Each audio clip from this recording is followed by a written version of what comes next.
Time for Drummer Nation.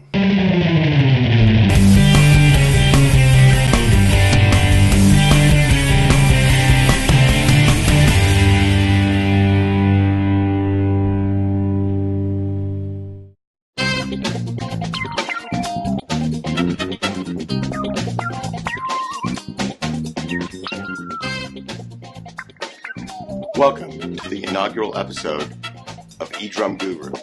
I'm Mike Snyder, your eDrum Guru. Welcome. This podcast will draw from my 35 plus year history of using electronics, both live and in the studio. The product designs I did with my own company Trigger Perfect in the late 80s on, the design and consulting for CAT for years, as well as my 15 plus years as a consultant and clinician for Roland and their V-Drums. And of course now my work with eDrums at ATV. There's a whole bunch of knowledge stuck up here in this head, and it's something I want to share with you. I want to pay it forward. I also want to field your questions. Questions are very, very, very important to making this a successful podcast. You can reach me at mikey@mikesnyder.net. It's going to be somewhere down here in the show notes or something. Each show will be topical or have an interview or maybe an ADD-fueled diatribe. One will never know. I'll share some of my musical life too, as I still perform, record, and design products. It's a shotgun approach to making a living these days. I want this show to address your needs in the eDrum world.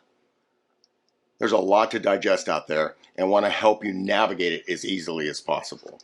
Introducing the Star Festival snare drum from Gary Astrich, a handcrafted and precision replica of the rarest and most iconic of drums, Ringo Starr's 1963 Ludwig Jazz Festival. Each instrument is authorized and hand-signed by Ringo Starr and will benefit his charity, the Lotus Foundation. I think what our cymbals brought to the Sabian family is that there is lots more hand hammering. They were willing to try it, and I think we came out with a great product that is a great musical instrument. Some of you may know me, and some of you probably don't. I started playing drums and percussion at 10 years old. I went through traditional bands, both middle school, high school, that sort of thing, playing concert percussion and drum set. I attended Monterey Peninsula College, where I studied drums and percussion under a great teacher, a guy named Greg Janis. Still friends with him today. I also studied arranging with Don Schomburg. He was a great big band arranger in the 70s, 80s, and 90s. After this, I went on and finished my Bachelor's of Music and Percussion with Charles Dowd at the University of Oregon. Charles, love-hate relationship. But he taught me so much about sound, about getting the right sound. He also had amazing hands. You see, he studied with Buster Bailey, who at the time, I believe, was principal percussionist with the New York Philharmonic. I then moved to Los Angeles and studied at USC, finishing my master's in percussion. Of course, like that and $3 will get you a latte, maybe. I was lucky enough to study with Kenny Watson and Dale Anderson, both amazing players and first call TV and film musicians. I was there studying with them because they were doing the work I wanted to do. Now, I can remember, oddly enough, being 15 and watching, I believe it was an episode of Mannix, and had this great jazz waltz, it's just really burning big band playing it, and I went, wow. I want to do that music. I want to make that music. Kind of a strange thing for a 15-year-old. I didn't quite know what that was, but I wanted to do it. So when I got to LA, finished my degree, I had the skills and the network, but I needed an edge, something that made me different. Now, on the subject of being different, I'd like to share a story. John Goldsmith, a great drummer out of Philly, gave me some advice when I went off to university. John worked with Roland Kirk for many years, as well as many other great artists. He's really a great jazz player, and he said something very insightful to me. I was getting ready to head off to the University of Oregon, and John looked at me, and he says, Mike, you're like getting ready to go off into the real world, the real world. And I want to tell you one thing, is that you, my friend, are a commodity. You're a commodity. You're like a can of soup. I'm like, can of soup? Okay, where's this going? He goes, no, man, you're like a can of soup. And what you got to do is you have to polish yourself all up and get yourself up on the shelf next to the Campbell's soup. And then have a reason they pick you and not the Campbells. This was some pretty heavy advice, and it lives with me to this day. So, how it relates to this story is, well, what was that reason? That reason to pick me? Well, it was going to be electronics. You see, in the mid-1980s, drum and percussion electronics were just coming on the scene, and I jumped in with like both feet, to say the least. My first electronic drums I got from 1984, I believe, and it was a Simmons, the real Simmons from England, SDS-9. It was analog toms and analog kick, and had 2 chips that you could blow in an EPROM blower and change out the different sounds. Had MIDI in and out, which was great. Didn't always work very well, but that was it. Now, this started this long history of electronics. That set right there. That and the first test drive Macintosh. Got the first Mac, 128K, if you can believe that. Super expensive. And I got Digital Performer. In fact, it wasn't really Digital Performer there. It was just called Performer. It was just a MIDI recorder. And that was to live with me for a lot of years. 1986 is when I got my first big studio call. And by then I had built a couple racks of gear, or was well into building some racks. Back then, you had to have a lot of gear to do some pretty simple stuff. So I had a rack of gear, 2 19-space shock-mounted racks that went around with me, and it must have been a couple Priuses worth of gear in there, like a Kai S900, then 950, then 1000 samplers, a drum machine like an R8, R8M, a bunch of stuff in there, mixing, effects, that sort of thing, as well as a drum cat and a mallet cat. That became my ace in the hole. Now, because of that, I was able to start working. And in the late 1980s, I started working on a new show called Home Improvement with Tim Allen, Tim Tooltime.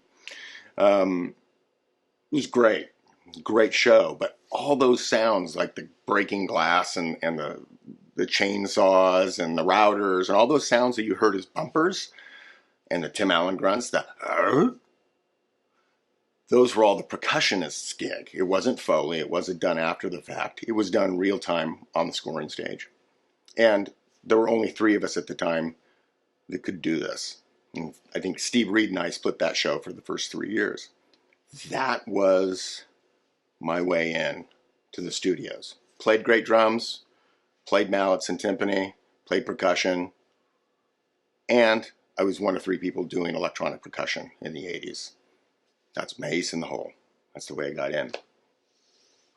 I also started working in the studios in film, and that got into that a little bit different way. Now, I was at USC.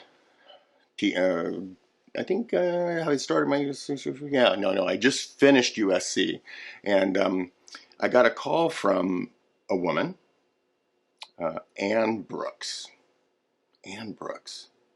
So, okay, they wanted me to teach their son, Max. So I show up the first day and pull up to this house in Brentwood, and it's like, these bronze gates are like opening up. I'm like, dang, should have charged more money, right?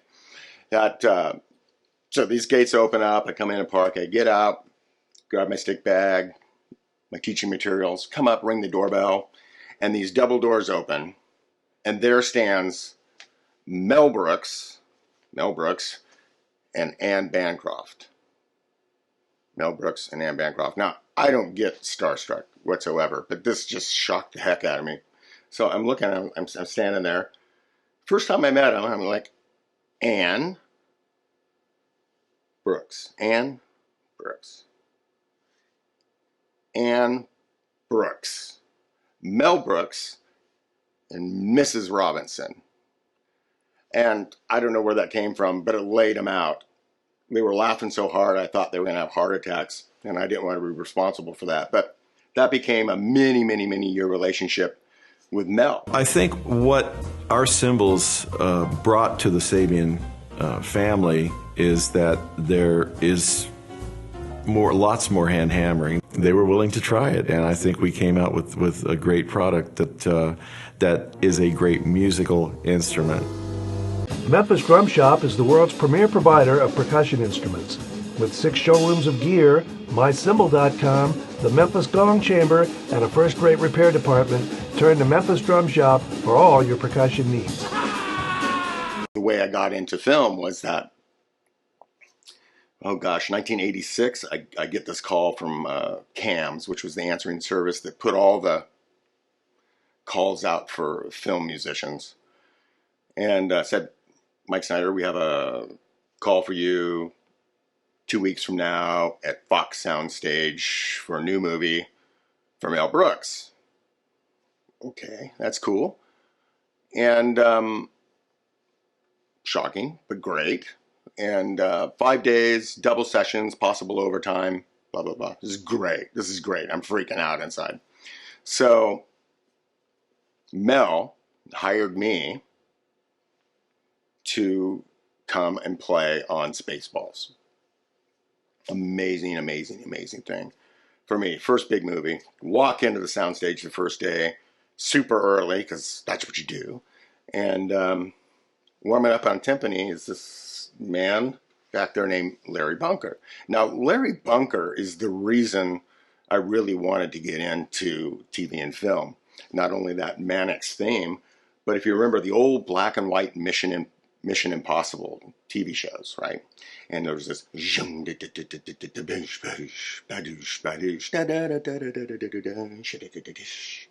well, he was the one that played that drum set part, those bass drum and snare drum and cymbal things. It was like, oh my God, I walk in, I'm like, that's Larry bleeping Bunker. It's like, okay. And then Joe Porcaro walks in. What's really odd is Joe Porcaro was there for just one day. He was subbing. Now, I'm there all week, and Joe Porcaro comes in and is subbing for a day for a guy. It's amazing. It was just an amazing experience for the week. And I will say that after that, Mel hired me for every project he would do. He was one of the few people in Los Angeles that would do something like that. And he did it for other people, gaffers and assistant directors, all that stuff. He's really one of the most loyal people ever in the world. So that launched me into my film career. And some of the things I did other than Spaceballs, of course, Robin had been in Tights, Life Stinks for him, a bunch of Hellraiser movies. Let's see what else. Thinner. Stephen King, oh gosh, so many, can't even really remember, but it was a great career. I was doing what I wanted to do, and so I did that for a lot of years, but the electronics were the thing that got me in. As far as product design, I started Trigger Perfect, drum trigger company, when I was about 27 or so. So it was in the late 80s. And there was a need for drum triggers. Drum triggers weren't really out there. A couple companies making them. It was a very difficult thing to do. The gear was not as sophisticated as it is now. And I designed a way to put a little pull-down resistor, they call it, into the drum trigger, miniaturized into the jack. And that was kind of our little hook for drum triggers. The company was called Trigger Perfect. And that sustained me and made some money at it, and eventually ended up selling that in the mid-90s, the trademark and my designs and my patent and things.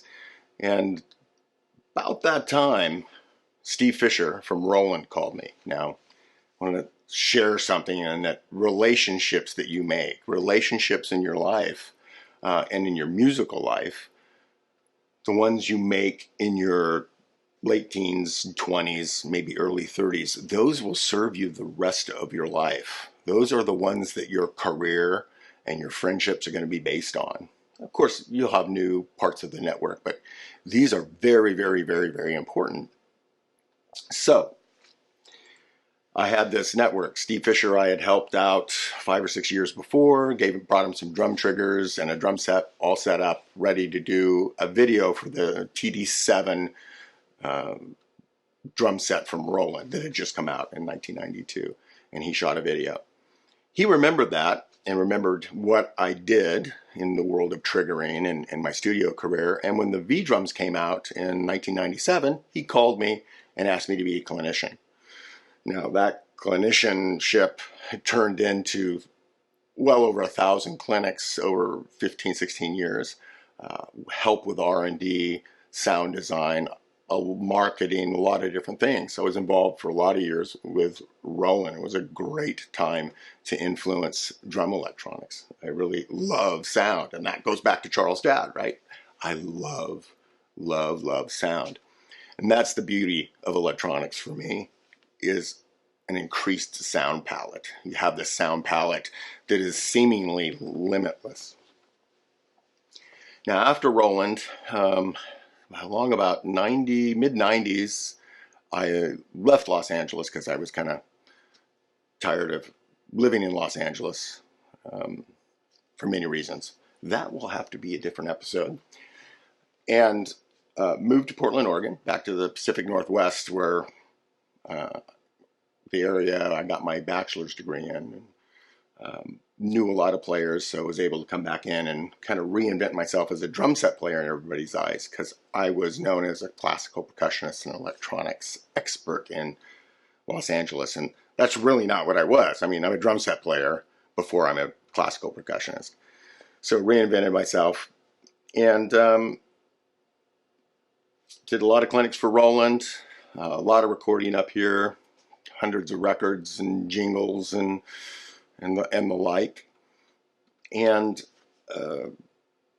left Roland in about 2014, and the founder of Roland, Mr. Kakahashi, we call him Mr. K, founded a new company called ATV in 2014, and 2015 I started a relationship with them, helping them with their products, helping them design and market their products, because I really thought they were great. They are. It's amazing drums. And continued to this day with them, helping them out, but also playing and whatnot. So that's a little bit about me. Like I said earlier, questions are going to be the lifeblood of this. What do you need to know? What do you want to know? It can be technical, it can be career, it can even be some acoustic things, it can be hands, technical, what to practice, that sort of thing. Kind of a smorgasbord. But I want you to tell me what this podcast is going to be like. Again, make sure you contact me at the email below, and I'll see you next episode, where we will be talking about the history, a concise history of electronic drums. From, oddly enough, 1949 to today. I'm Mike Snyder, your eDrum guru. Thanks for watching. Thanks for listening.